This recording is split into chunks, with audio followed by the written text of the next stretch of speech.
Թիֆլիս մեկնող բեռնատար գնացքում ոստիկանները ձերբակալում են մի երիտասարդի, ով վերջին 3 ռուբլին խնայելու համար որոշել էր այս ձևով հասնել իր երազանքի քաղաք։ Մարշալ Բաբաջանյանը ծնվել է Չարդախլու գյուղում, հայրը հողագործ էր անասնապահ, բայց Չարդախլուի յուրաքանչյուր տղամարդ մարտիկի ոգի ուներ։ Գյուղը թուրք թաթարական խմբերի վայրագությունները շատ էր տեսել, ուստի տղամարդիկ սովորել էին համառել, ինքնապաշտպանվել, երբեմն խորամանկել, բայց միշտ հաղթել։ Եվ պատահական չէ, որ այս գյուղից բազմաթիվ զինվորականներ էին դուրս եկել։ Չարդախլուն միայն 2 մարշալ է տվել Խորհրդային Միությանը՝ Համազասպ Բաբաջանյանին եւ Հովհաննես Բաղրամյանին։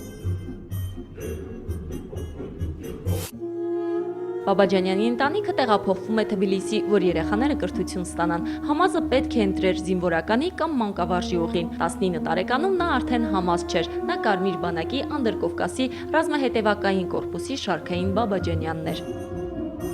Երիտասարդի տաղանդը շատ արագ նկատեցին ու կարճ ժամանակ անց նա դարձավ Վաշտի հրամանատար, հետո գնդի շտաբի պետի օգնական, ստանձնեց Բաքվում տեղակայված հակաօդային պաշտպանության շտաբի բաժնի պետի պաշտոնը։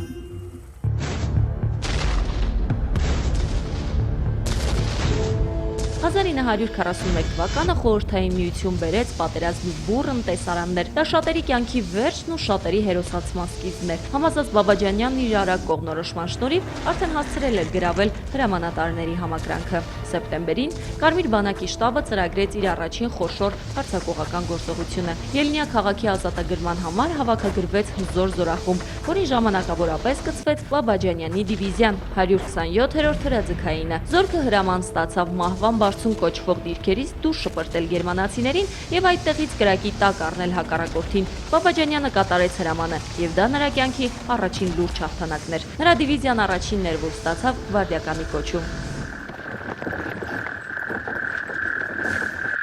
1944-45 թվականները որոշիչ էին ոչ միայն Գերմանիայի ճակատագրի, այլև Համազած Բաբաջանյանի կարիերայի համար։ Մարշալ Ժուկովի մոտ խորհրդակցության էին եկել տասնյակ գեներալներ։ Բոլորը սպասում էին, որ Ժուկովը ամենապատասխանատու հանձնարարությունը կվստահի իրենց, բայց լեգենդար մարշալը ներս է հրավիրում խորհրդակցությանը մասնակցողներից ամենացածր կոչումով Համազած Բաբաջանյանին։ Մարշալը նրան տալիս է մարտի դաշտում մեռնելու եւ հավերժ փառք ձեռք բերելու հնարավորություն։ Նա պետք է իր դիվիզիան տանի Բեռլինի մատույցներ եւ գրավի Ռայխ կոնցելարիան։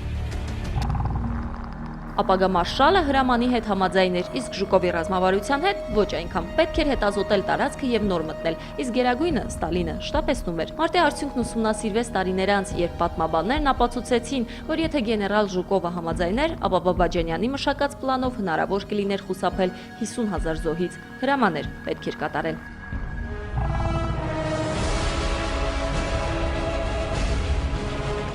Բաբաջանյանն իր դիվիզիան հասցրեց Մյունխենբերգ, որտեղ ամեն քայլափոխին ական էր տեղադրված։ Ճանապարհն առանց զինվորների էլ վտանգավոր էր։ Բաբաջանյանը հարձակվելու հրաման է տալիս եւ ինքն առաջինն է նետվում առաջ։ Նա խուսափում էր փողոցային մարտերից, հասկանում էր, որ այստեղ տանկերը հնարավորություն չեն ունենա մանևրել, ուստի ռազմական գործիչը նախաձեռնում է աննախադեպ մարտավարություն եւ տանկերը տեղափոխում է քաղաքի տակ գտնվող թունելներով։ Մեկ օր անց Ռայխ կոնցելարիան կրակի էր մատնվել։ Հիտլերն ու Գեբելսն ինքնասպան էին եղել։